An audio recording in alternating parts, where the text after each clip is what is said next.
It's Tuesday, June 30th, and this is now on HNN. We don't think it's the right message. The CDC chief blasts a major airline for not restricting the number of passengers on board its flights. I was quite concerned. Here at home, daily screenings will now be routine for Honolulu City bus drivers. July 4th events are canceled, but beaches won't be empty. How officials are gearing up to keep the public safe. We can put a $5,000 monetary fine or up to 1 year in jail. As Europe reopens, American travelers are shut out. I'm Ian Lee with why the United States is being called high risk. The Dick Van Dyke Show. These stories, plus the beloved creator of the Dick Van Dyke Show passes away at the age of 98. We take a look back at his remarkable life, coming up on This Is Now.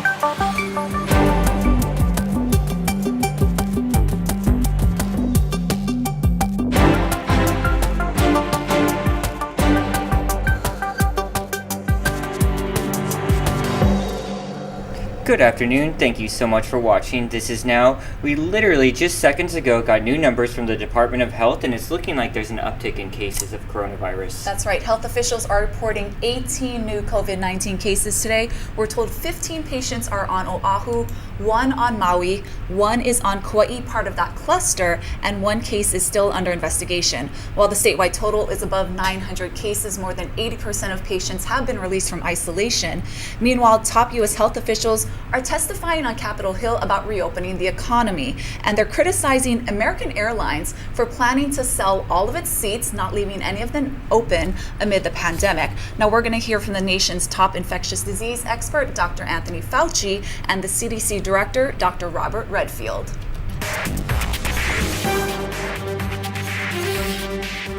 American Airlines announced that they were going to fill up all of their planes. And other airlines have done the same. So you're going to have people going from New York to California, 5-6 hours, sitting inches apart from each other.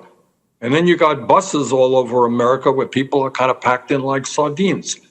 My question is, why hasn't the government, whether it's the CDC or the Department of Transportation, issued guidelines prohibiting those violations of what we all know to be common sense? I'm not the CDC, but I'd be happy to make a comment on that, and maybe Bob would also. I mean, obviously that is something that is of concern. I'm not sure exactly what went into that decision making. I would hope there would be something to mitigate against that, because I know, as we've said, and I continue to repeat it, that avoiding crowds, staying distance, and when in a situation like that, wear a mask. I think in the confines of an airplane that becomes even more problematic. But generally, I understand the mask thing, but doesn't it sound a little bit silly and a little bit in violation of everything you guys have been talking about? To have people sitting next to each other for 5 or 6 hours in an airplane or crowded into a bus. And my question is, why hasn't, the president issues a lot of executive orders. Why haven't we stopped that type of activity and told the airlines and bus companies that is unhealthy? Senator, I appreciate your question, and I think it's a critical area. I can tell you that when they announced that the other day, obviously there was substantial disappointment with American Airlines. A number of the airlines had decided to keep the middle seat thing. I can't say this is under critical review right now by us at CDC. We don't think it's the right message, as you pointed out. Again, we think it's really important in individuals that are in, whether it's a bus or a train or a plane, or social distancing to the degree that's feasible, and at least have a reliable face covering. All 1,300 city bus and handy van drivers will now be tested for COVID-19 at least once a month. That's after a driver tested positive. We told you about that yesterday. As Jim Mendoza reports, that driver who did test positive was on the road for some time and covered a lot of ground across the island. The city bus driver who tested positive for COVID-19 drove on 5 routes last week. The 40 on Monday, the 88A on Tuesday, the 501 on Wednesday, the 9 on Thursday, and the 42 on Friday. He worked a day shift on the number 40 and afternoons to evenings on the other routes. Jonathan Brooks rides one of the routes every day. Those are the buses that I ride on a regular basis to and from work, and so I was quite concerned. Today, Oahu Transit Services says it's now taking steps to better monitor drivers' health. When our operators and our handy van workers check in for work, we're going to do 100% everyday screening for fever and temperature. Bus drivers are required to have a mask on when passengers board and get off, and they can use a plastic curtain to shield themselves from riders. That comforts some passengers. If he had his mask on and the plastic sheet over, I don't think so we would be affected by that. Some riders wonder if a passenger got the driver sick. We have to stay masked up, and there's always 6 feet, and there's a red line now. It's behind the driver, so, we can't even stand up close. The driver began feeling ill on Monday, but drove the whole week until he got tested for COVID on Friday. Some riders say it was irresponsible for him to keep working, and OTS needs to do a better job. I think they should have checked him earlier, because that was a whole week. Am I going to go after the particular driver? Probably not, no, but I do want to use it as a learning moment for all of us at the bus company. Starting Friday, Oahu Transit Services will begin mandatory coronavirus testing of city bus and handy van drivers and OTS employees. OTS says passengers who may have been on the driver's bus can get tested for free at a community health center if the rider's doctor orders it. Jim Mendoza, Hawaii News Now. Hey, you might recall this video, and for our podcast listeners, I'll do my best to describe it. It was July 4th, 2017. Officials estimated 10,000 people were at this flotilla party in Waikiki. You can see it was very packed there. This season's beach vibe is going to be a lot different. The health director is urging people to think small and mask up. Consider this Ohana bubble concept is important. People should be celebrating with friends, but not large groups. Small is good. Please, please, please practice all the proper protocols, or we're going to be facing difficult decisions like the mayor of Houston recently, where he's stepping back, shutting down bars. The mayor of San Francisco slowing down the reopening. We don't want to do these things. The unemployment office is changing call center hours while new issues delay payments. Lacey Denise has more. State officials made the changes a few weeks ago in hopes of allowing the volunteers more time to get back to claimants. There are now only 3 full days that claimants can call in: Monday, Wednesday, and Friday. On Tuesdays and Thursdays, incoming calls are taken from 7 a.m. to noon. Then the system switches to outgoing calls only from noon to 6 p.m. Saturdays are reserved for outgoing calls from 8 a.m. to 6 p.m. These changes come as there's been delays in payments through the PUA program after thousands of fraudulent claims were made by identity thieves. We're told at least 6,000 PUA claims were made using stolen information, resulting in millions being paid out. The Labor Department says they are reviewing each claim. Another reason for the delay, some say they were suddenly told they didn't qualify after all. The spokesman for the Labor Department said one of the disqualifiers of the PUA program is it's meant for independent contractors and freelancers. But if the person had at least $130 in wages from an employer in the last 18 months, they don't qualify. They say even if the person owns their own business, if wages exceed that amount, the person is ineligible. Reporting for This Is Now, I'm Lacey Denise. The Honolulu Star-Advertiser has agreed not to lay off 17 employees, but in return, they'll be taking a total of 6 weeks off without pay. The Pacific Media Workers Guild proposed the deal last week after the paper initially planned to lay off 29 workers. 12 agreed to be laid off with severance pay, while the rest agreed to the 6-week furlough, and they're also postponing a 1% raise and giving up half their vacation days for the year. The IRS has decided to keep the July 15th federal tax deadline. The original deadline was April 15th, but that ended up getting moved back due to the pandemic. Those who need more time can still file an extension, and that will give you till mid-October to file. But keep in mind, you would still need to pay what you owe by July 15th to avoid interest and penalties. We're following developing news here at the H&N Digital Center. China's parliament has passed national security legislation for Hong Kong that could impact trade with the U.S. Hong Kong residents say it really jeopardizes the region's autonomy. Janice Mackey-Frere has the very latest. China's government has passed a sweeping new security law for Hong Kong, behind closed doors with no debate and a vote that was unanimous. The official line here in Beijing is that it's necessary for stability. But for many people in Hong Kong, this is being called a dark day. The new law targets anything that smacks of criticism of China, namely months of protests last year that at times grew violent and that Beijing vowed to stop. China's government will set up its own security arm in Hong Kong to investigate and enforce the crimes under the new law, which carry punishment of up to life in prison. It will only target an extremely small minority of people who have breached the law, while the life and property, basic rights and freedoms of the overwhelming majority of Hong Kong residents will be protected. Almost immediately, the protest movement in Hong Kong, or the spirit of it, was affected. Pro-democracy groups announced they were disbanding. Key players in the protest movement declared online that they were quitting to avoid being targeted. The State Department now says it sees no difference between Hong Kong and mainland China when it comes to trade, so it will end Hong Kong's special status. Officials here claim they don't fear sanctions. Those who support the law believe the majority of people in Hong Kong won't be affected. But that's doing little to ease fears that rights will be eroded and that a way of life in Hong Kong may be over, or at the very least, under threat.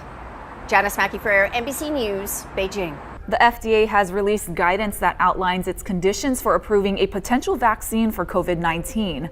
According to the agency, the vaccine must be at least 50% more effective than a placebo. The FDA also encourages that diverse populations, especially racial minorities, as well as the elderly, be included in all phases of the trials. The agency also says it may possibly issue an emergency use authorization order for a vaccine, but only if there is enough data on its safety and efficacy. As the world works to reopen, many countries are hoping to salvage their tourism seasons. However, Americans will likely be banned from traveling through most of Europe after a new vote by the European Union. Ian Lee has more. Europe is reopening its doors to tourists from around the world. Starting Wednesday, people from more than a dozen countries can visit its monuments, beaches, and restaurants. But the United States won't be on that list, as Americans are seen as too high risk. For us, banning American tourists is a tragedy, says this restaurant owner. I don't even know what the future holds. We fear the future. That's because of a stark contrast in coronavirus cases. The U.S. continues to see record numbers, while most of Europe has seen a decline. Borders between the two aren't likely to open anytime soon. We're working with our European counterparts to get that right. Both we deny travel to Europe and vice versa. That's the posture that we all sit in now. And I think we're all taking seriously the need to figure out how to get this open. But the continent hasn't been immune to a resurgence of the virus. Germany extended the lockdown of a western region after an outbreak at a meatpacking plant. Here in the United Kingdom, Leicester saw a spike in coronavirus cases. The city tightened its lockdown with non-essential shops forced to close their doors again. The shutdown comes just days before the rest of the country is set to reopen. Ian Lee, CBS News, London.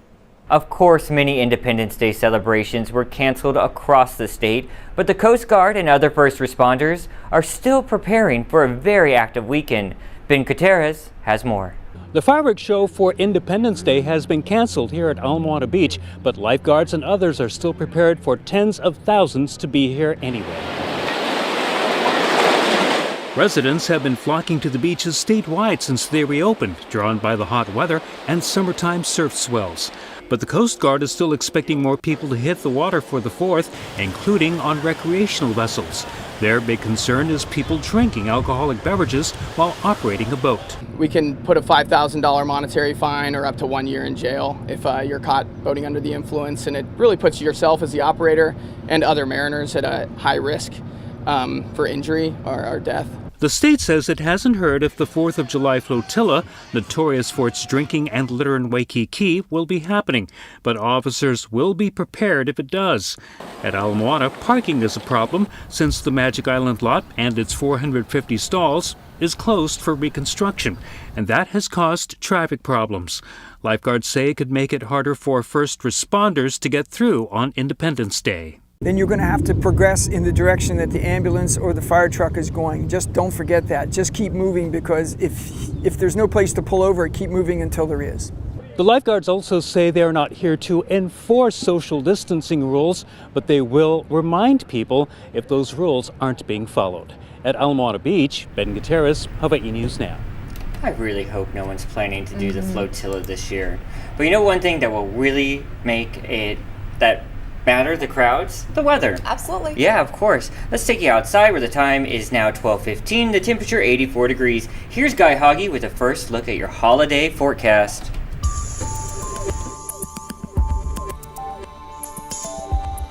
How's it? I'm Guy Huggy. Here's your weather forecast for Tuesday. No cyclone activity in the Central Pacific. However, in the East Pacific, we're tracking another tropical depression. However, Tropical Depression 4 is not expected to do much more than it's already doing. Winds are at 30 miles an hour. Expected to get weaker by tomorrow, drop down to a remnant low. And if anything, it might bring some rain to Baja California, but it will not affect our weather in any way, shape, or form.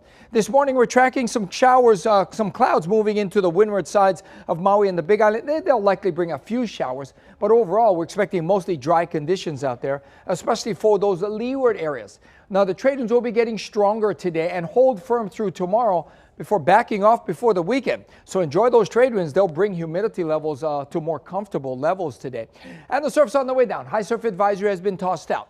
Still, the UV index will be very, very high at 10, and those winds will be stepping up to 15 to 20. That's going to bring humidity levels down. So even though it says 89, it's going to feel a little bit cooler, especially in the shade. And small craft advisories are still posted for the waters around Maui and the Big Island. So southerly shores are dropping. You might get some overhead sets at the better spots, but much less energy today than the last couple of days, and another bump is due into South Shore sometime on Friday. And the water temperature is 80, so it's pretty warm out there. At steady trade winds, windward and Mauka showers for the next several days, although the trade winds back off on Thursday.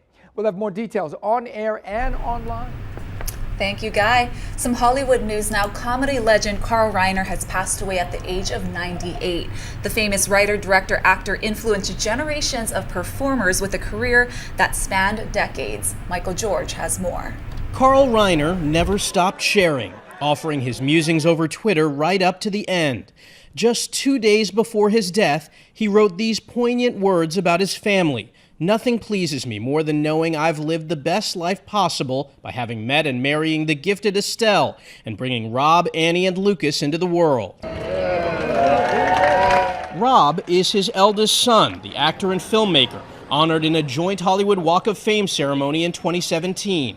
He shared his grief Tuesday morning, saying, "As I write this, my heart is hurting. He was my guiding light." One of his most famous films, When Harry Met Sally, starred Billy Crystal, who hailed Carl Reiner as hilarious, brilliant, and always a gentleman, adding, "All of us in comedy have lost a giant." Many others feel the same way. Reiner's longtime friend, Alan Alda, tweeted, "His talent will live on for a long time, but the loss of his kindness and decency leaves a hole in our hearts."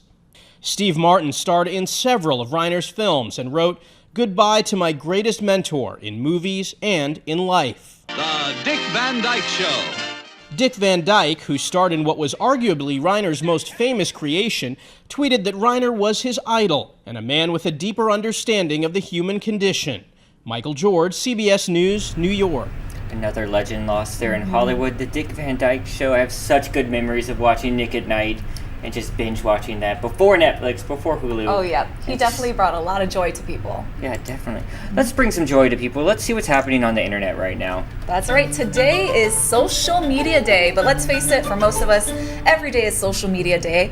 This day is to honor the modern method of communication, and it's been observed on June 30th since the year 2010.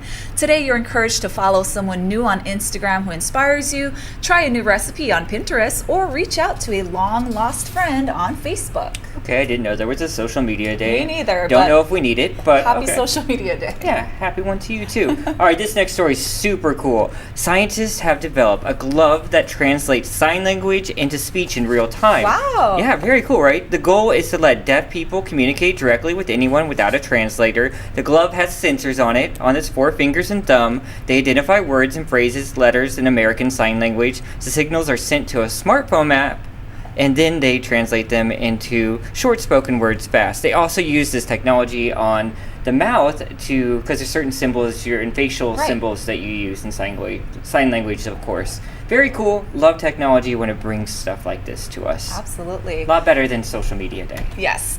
Well, Shaq still got game. Just ask Rob Gronkowski. They competed in a virtual game of horse to benefit social justice charities on Sunday, and the game came to a premature conclusion when O'Neal displayed his power and ended up breaking the rim that the 2 stars were playing on.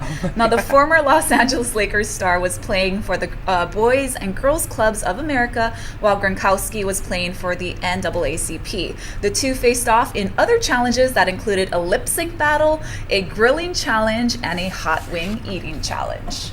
All right, after being shut down because of the coronavirus pandemic, Hollywood is ready to make a comeback, and that could obviously have an impact here with the productions. Chris Martinez takes a look at what's happening. I'm supposed to believe you're here by coincidence. After months with no roles to play, actor Mike Capozzi is ready to get back to work. I'm more than comfortable now.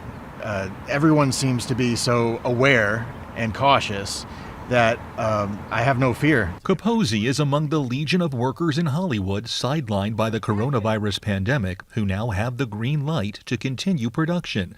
But strict guidelines will make that work quite different from before. Production restarting is going to be a monster of a task. Variety magazine's Elizabeth Wagmeister says the entertainment industry's return is subject to new, lengthy union rules. Going forward, all cast and crew will be tested for COVID-19 up to 3 times a week. Actors will remain as distanced as possible in scenes with masks required for anyone on set.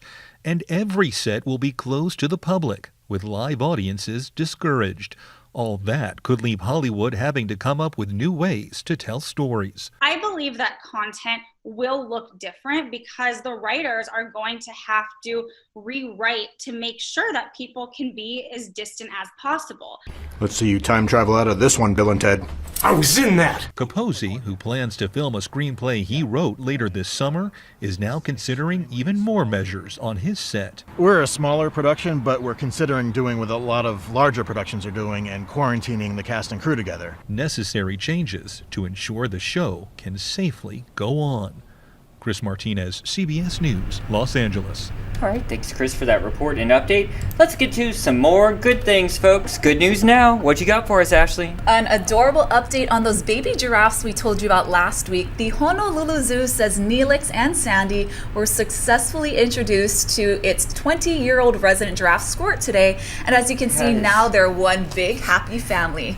The baby giraffes were brought in from Albuquerque, New Mexico, and were put on exhibit last week after completing 30 days in quarantine. So go check them out. Yeah, you can really see the difference in size now that they're all together. Mm-hmm. They're so cute. That was such a fun day. Australia's wildlife is recovering from the wildfires that happened last year. The baby koala has a great name. It's Ash. Great name. Ash tried her first bite of eucalyptus and she found it all by herself. She was born at the wildlife park near Sydney last month, making her the first born at Australian Reptile Park since the fires. Oh man, I got to see one a couple months ago in Australia. So cool. Let's do one more animal story now, here. Imagine you're fishing on a boat and you see a bear swimming in the water with a big plastic cheese ball container stuck on its head. Oops, wrong story. Oh, this Sorry, is a chipmunk. Sorry, this is Cheeks, the chipmunk. She shows up at Meg Niles' home every morning, and Cheeks will chirp if someone doesn't bring her breakfast by 7 a.m. His preferred diet is fruit, almonds, and sunflower seeds, and he's so tame, he even eats out of the children's hands. So cute. We'll get to that bear story tomorrow, folks, because we're going to have to leave you. Thanks so much for watching. This is Now.